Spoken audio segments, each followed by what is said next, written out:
Okay, for part 2, we're going to be looking at secondary progressions and analyzing that. So, what are secondary progressions? Secondary progressions work on the principle that each day after birth equals 1 year of life. So, if I'm 28, I would look at my secondary progression set to 28 days after my birthday. We're looking at her progress chart for February 26th, 2026, which is her deposition date, to understand what you'll be going through in real time. So the first thing that I noticed is her ascendant is now in Leo, and it sits directly in between Pluto and Saturn. She is quite literally trapped. There's no way out. She's stuck between a rock and a hard place. And I think what's very interesting is just the themes of what's going on. Pluto brings destruction and exposure to what's been going on in places unseen. Saturn brings karmic consequences and hard lessons, and both are compressing who she appears to be right now. And what I think is funniest about this whole situation is the Leo irony. You know, natally Leo, third house, there's a lot of tough lessons there, but Leo wants the spotlight naturally. They want the recognition, to be treated as royalty.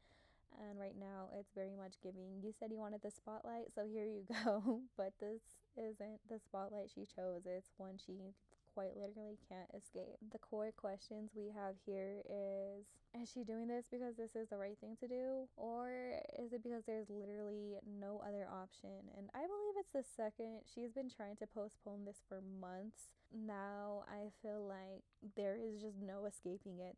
So next we have Mars in Virgo. I think this is very telling because Mars in Virgo in the second house is having to be very, very strategic, and Mars in Virgo in the second house has to be insanely calculated and very strategic. It demands precision about what's at stake. Previously, when I worked in sales, there was a lesson taught to us, and it essentially went something along the lines of, when a number is spoken on, whoever speaks first after the price is stated loses. And you quite literally would present the customer's numbers and wait for them to say something because you don't want to assume or anything else. You're going to give them to them and you're going to wait. And because she has Pisces moon, we know she is very adaptable, very intuitive. She is a master actress, and that would be naturally opposing this.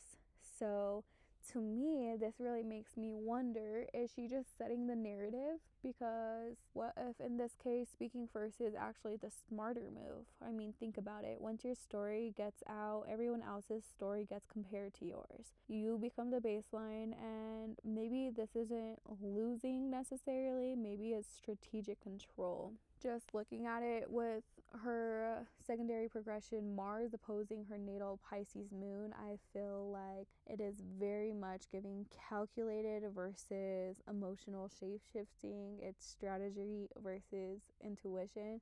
But listen, oppositions are still tough aspects because you are going to be going back and forth between the two. So as prepared as you think you might be, there's still going to be stuff that catches you off guard, and that is where I think it will be very interesting, very telling. Next, in the third house, we have Neptune in Libra, and this is once again so interesting to me.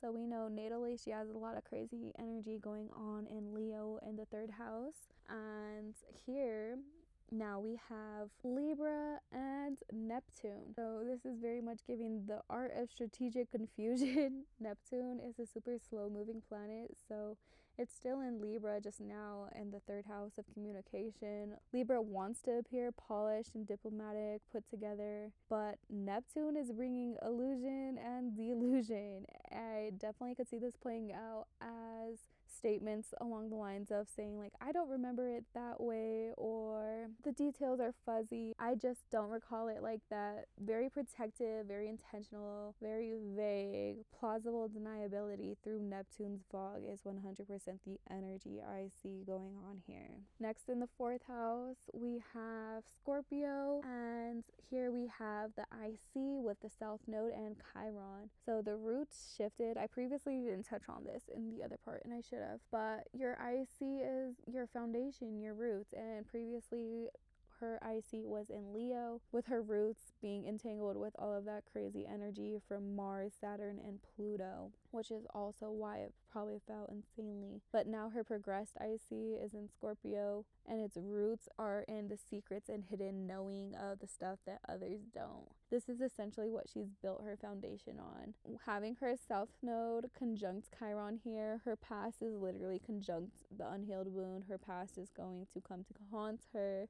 Chiron is the wound that cannot heal. There are experiences she knows about and has been a part of that she can't change. No matter what she does, this wound remains regardless. It's very dark, very heavy energy. I don't like it, but it is very telling. Next, we have Jupiter in Sagittarius. This is Jupiter at home in its domicile. It's very powerful, expansive, at ease. Fifth house governs fun, creative expression, and performance. Trine to the progressed ascendant. And here we really ask, is she cornered without no options, like that Saturn and Pluto on the ascendant say, or is she just painting the narrative of good luck changing perspective from what I have to say, because she is going to act very strategically. This trine suggests she still has agency through storytelling and performance, but ultimately she can't outrun it. She can, however, control how the story is told, and I think that is where it is very interesting. Jupiter just being so expansive, and is going to be one of those things where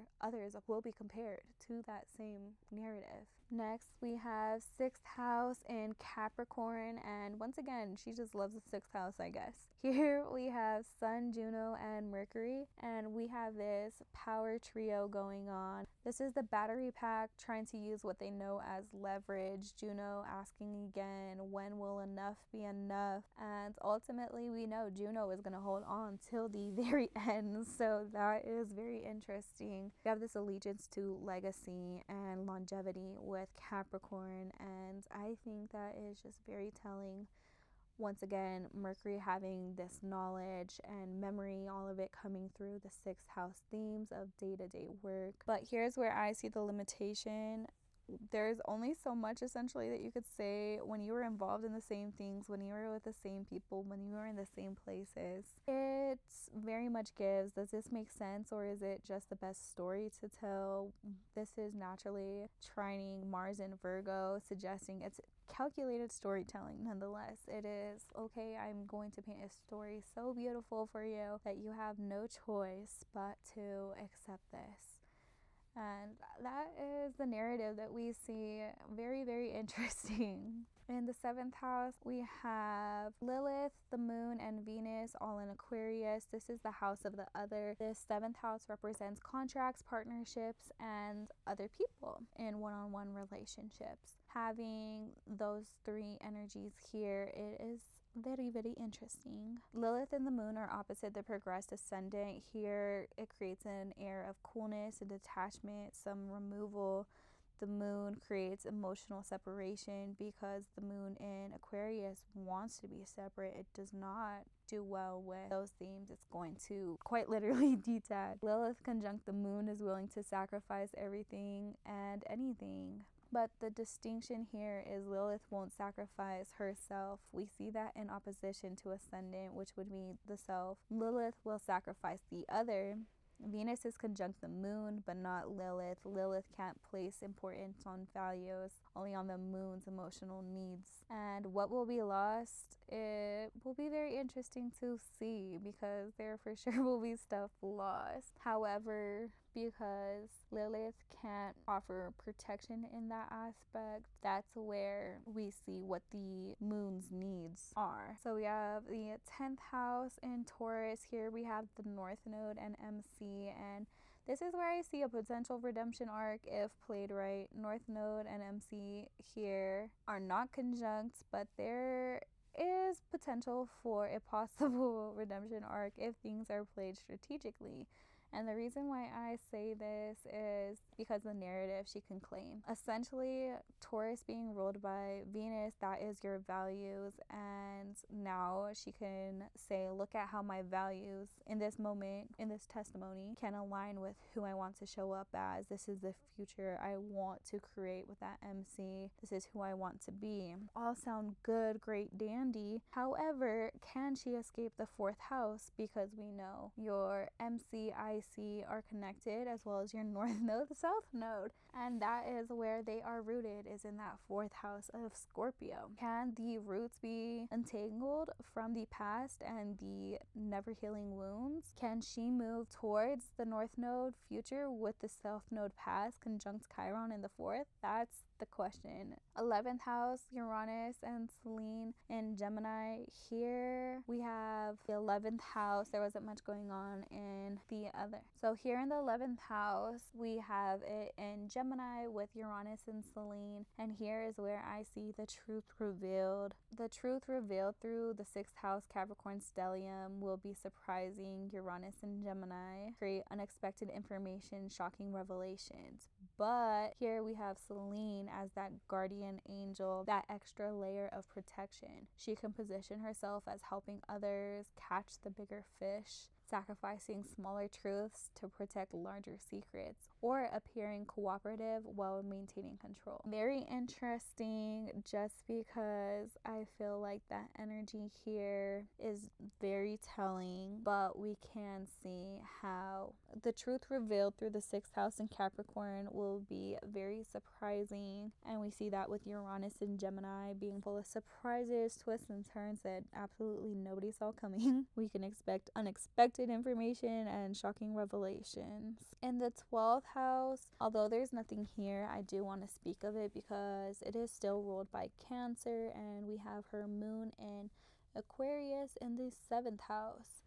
So the 12th house is where we're isolated, where we're hidden and alone. It's ruled by Cancer, which is ruled by the moon. Her moon in this progressed chart is in the 7th house in Aquarius, so it's going to be detached. It's going to be cool and removed. It is very much giving strategic understanding. There's been a deep understanding when this comes out. Well, how will I be able to function? And I think the Aquarius moon provides emotional detachment as a survival mechanism. She's already prepared for the isolation, and the emotional separation is 100% intentional. Some of the themes I just find so interesting with this secondary progression is it very much shows someone under so much pressure with Saturn and Pluto sandwiching her ascendant, but she has the right tools with Jupiter trining that ascendant, Mars trining her sun and Mercury, being very strategic with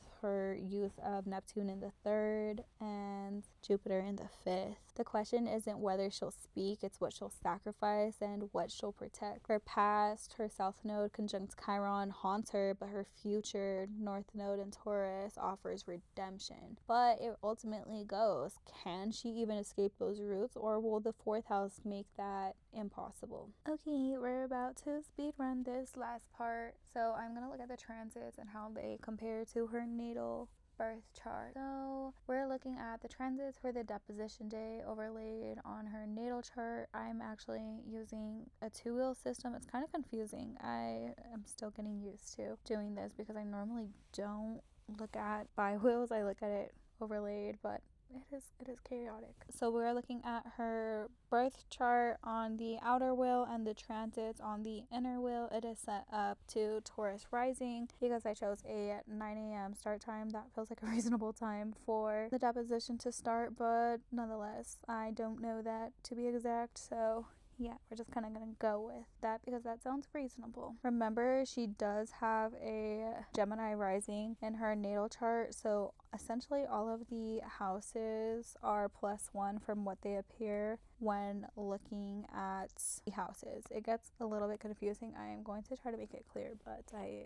will also confuse you too. So just so we know, essentially what we're looking at is how this cosmic energy is going to be activating her birth chart blueprint on this very critical day for her. First house, and then when I'm talking about the first house, I'm going to be speaking about deposition day. So here we have have her natal north node conjunct transiting Uranus in Taurus. So north node represents destiny and what must come forward, and with Uranus we have sudden shocks, accidents, and unexpected developments. There could be surprising information coming out at this time. I don't want to say accidents, but it's also a possibility because Uranus is conjunct. Could also be last-ditch efforts to delay because Uranus loves disruption. Second house in Gemini. Here it is empty for transits, but we see all of her natal stuff in the first house, but this sets up what's coming on in the third house. So the third house transits we have is the moon, Jupiter, and the IC in Cancer. This would be transiting through her second house natally. So emotional communication tied to resources because we have the transiting moon in her second house, as well as Jupiter in the third house of communication.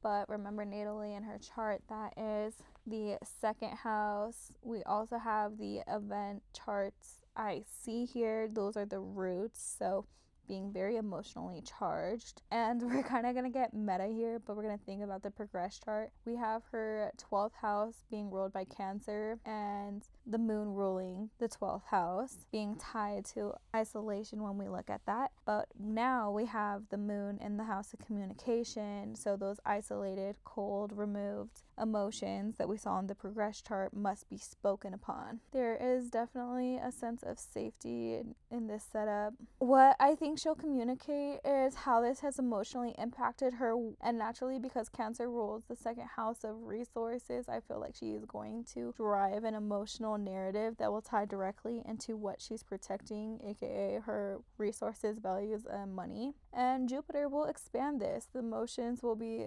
amplified and probably even exaggerated, which when we think about the progress chart, that being in the 5th house of creative expression, that checks. That makes sense. In the 4th house, we have all of her crazy 3rd house energy being projected into the event chart. But in terms of transiting planets, we have White Moon Selene Leo in the 4th house. And as much as I really hate to see that extra layer of protection, it makes sense. This ties back to speaking first and setting the narrative. It won't absolve her of everything, but doing the right things gains her protection. Even not doing the right thing, she still will have protection. Selene over her natal 3rd house of communication, divine protection over her words, so definitely leaning into that Libra energy with Neptune of, oh, well, I don't remember it that way.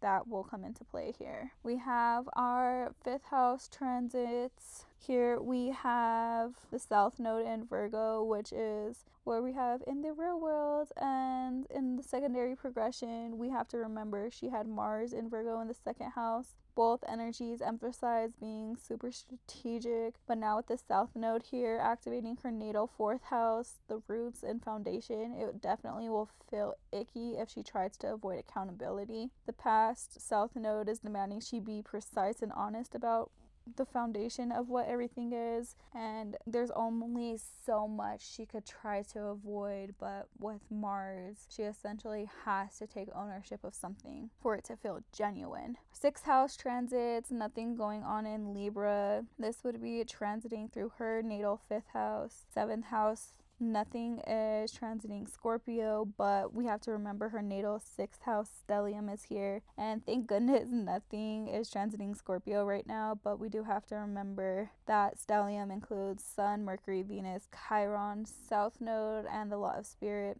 It's being viewed through the 7th house lens. She will be speaking on the secrets she knows about others. The 7th house is the others. She's gathered intelligence on them through her 6th house work, and this is where that information comes out. So we have 8th house transits, Lilith in Sagittarius. Here we have the sacrifice of others, transiting Lilith in Sagittarius in the 8th house. Lilith is willing to sacrifice everything and anything. 8th house, the unseen, the hidden, the taboo, shared resources. Her natal 7th house is being activated because it is ruled by Sagittarius, and that's where we see the other partnerships, contracts, one-on-one relationships. We see this reflected in the transiting chart as well.